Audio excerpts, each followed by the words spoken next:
first question to ask yourself is, would you say their jealousy is non-existent, rare and subtle, or often and unreasonable? In other words, does it feel like a harmless, subtle, occasional occurrence at best, or like an active part of your relationship? Unreasonable jealousy is not a sign of how much you mean to them, and that is not something to be taken personally whatsoever. It is a sign of their insecurity. It wouldn't matter who their partner was. They would still be equally distrusting and interrogational. This is a personality trait.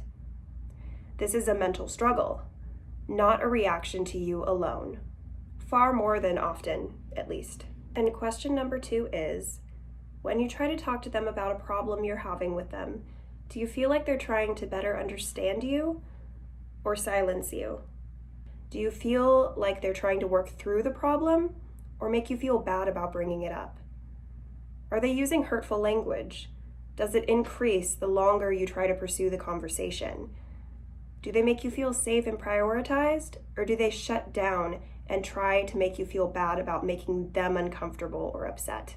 It is also worth noting that regardless of which interaction you're thinking of in this moment, relationship, friendship, any interaction, if you think, okay, they're not always aggressive, they're not always hostile, they're not always defensive, they don't always shut down, what I would say to that is it shouldn't be happening at all.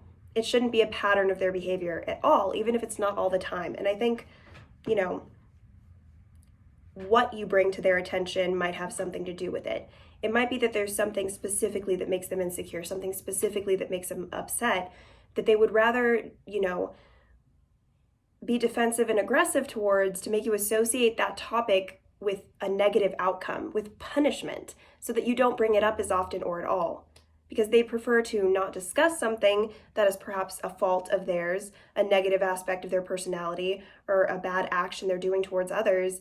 They'd rather not discuss it, so they want to make you feel bad about bringing it up at all. So the next question to ask yourself is, do you find that when you're going through a difficult time, they're there for you more, less, or it doesn't really make any difference to them?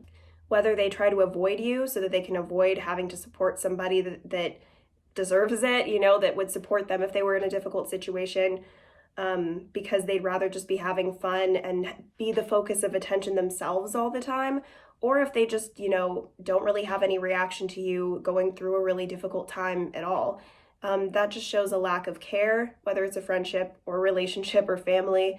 And especially if you voice this to them. Obviously, if you haven't said anything to them about how hard of a time you're having, then how could they know? But if you bring it up to them and you voice that you need support, and they just don't really care that much, that's more of a sign of disinterest, or perhaps something going on with them where they're not really able to open up or be vulnerable or be in that position of the supporter that's obviously also going to be an emotional kind of journey for them. So maybe they just really don't want to open up their own emotions by helping you open up yours and work out those difficulties you're having. And the next question to ask yourself is, are they supportive when things aren't going your way and when things are going your way? If they seem dismissive or cold regarding your success, that shows an underlying problem that again could be connected to jealousy. It is important that they root for you when you're feeling down, but if then you get up and you stay strong and you work through something, and then you garner the success you deserve from it, that they are still supportive, that they're equally, if not more so, excited for you and happy for you, and knowing that you deserve this, showing that they're proud of you. And the last question to ask yourself is, do they try to control you? This can range anywhere from telling you you can't wear something to telling you you can't be friends with a particular person anymore, telling you you can't talk to the opposite sex at the workplace, or you can't post bikini pictures anymore, or you can't go to parties anymore. That's just some examples, but they are very specific examples that either people I know have been told to them by partners, or that I've had placed on me personally. And the way that I view it is that it's nothing more than an exercise in control. It's nothing more than a reflection of their own insecurity.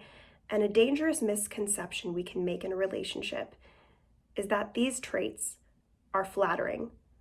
that these traits are complementary to us because it's a reflection of how much they care about us. It's easy to try to twist what you know into what could be the truth.